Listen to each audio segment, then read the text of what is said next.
एक बार एक किसान भगवान से बहुत ही नाराज हो गया। किसान बहुत मेहनती था।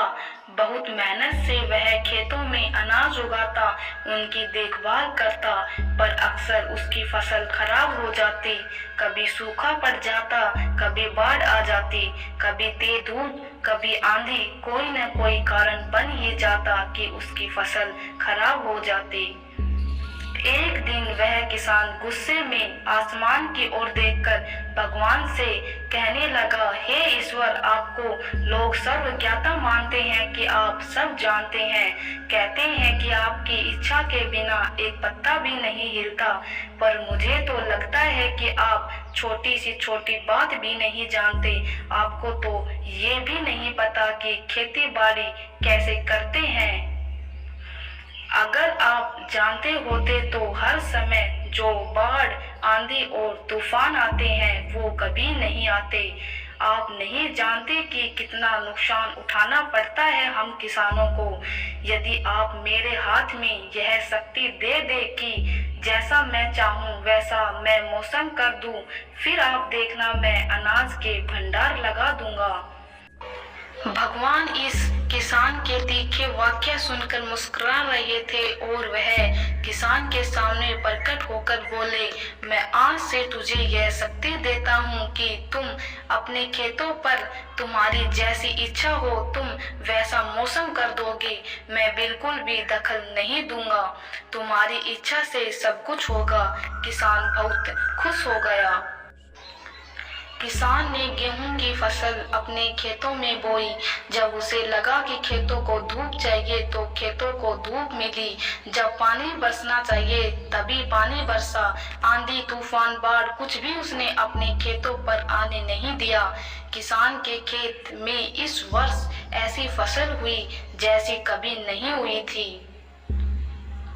हरी भरी लहराती फसल को देखकर मन ही मन वह बहुत खुश हो गया और सोचने लगा, अब सबूत के साथ दिखाऊंगा भगवान को कि इसे कहते हैं शक्ति का सही उपयोग। मेरी सफलता देखकर उन्हें अपने नियम जरूर बदलने पड़ेंगे। कुछ दिन गुजरे, फसल कटने को तैयार हो गई। किसान बहुत उत्सुकता के साथ फसल को काटने लगा, पर जैसे ही उसकी नजर गेहूं के बालियों पर गई तो उसने अपना सिर पीट लिया और वह रोने चिल्लाने लगा। गेहूं की एक भी बाली के अंदर गेहूं का दाना नहीं था। सारी बालियां अंदर से खाली थी। किसान बहुत दुखी हो गया। उसने भगवान को रोते हुए फिर पुकारा, हे प्रभु, तुमने ये मेरे साथ क्या किया? क्या तुमने मुझे कोई सजा दी है? भगवान बोले, हे राजन, ये तो होना ही था।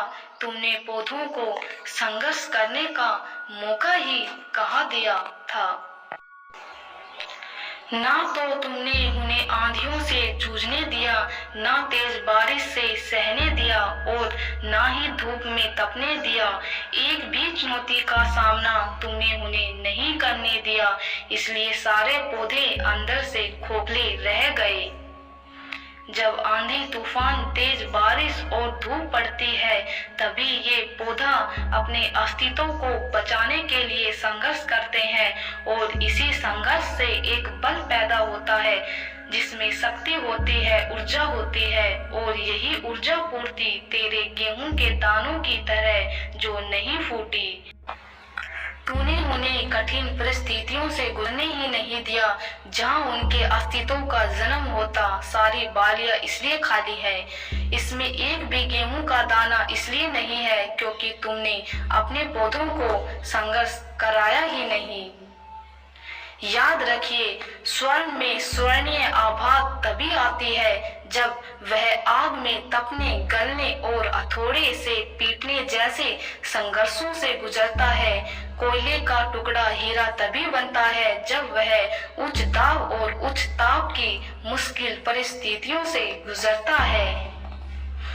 इसी तरह यदि हमारी जिंदगी में कोई संघर्ष ही ना हो, कोई चुनौती ही ना हो तो हम भी गेहूं की बालियों की तरह खोखले रह जाएंगे, कोई अस्तित्व नहीं होगा हमारा। विपरीत परिस्थितियां, चुनौतियां, समस्याएं हमें और अधिक निखारती है। यदि जीवन में कठिन परिस्थितियां और चुनौतियां आए तो घबराना मत, बल्कि सामना करना, विश्वास करना कि आप और अधिक निखर जाओगे और अधिक मजबूत बन जाओगे। किसी ने कितना सही कहा है, जिंदगी जीना आसान नहीं होता, बिना संघर्ष कोई महान नहीं होता। जब तक ना पड़े हथौड़ों की चोट, तब तक पत्थर भी भगवान नहीं होता।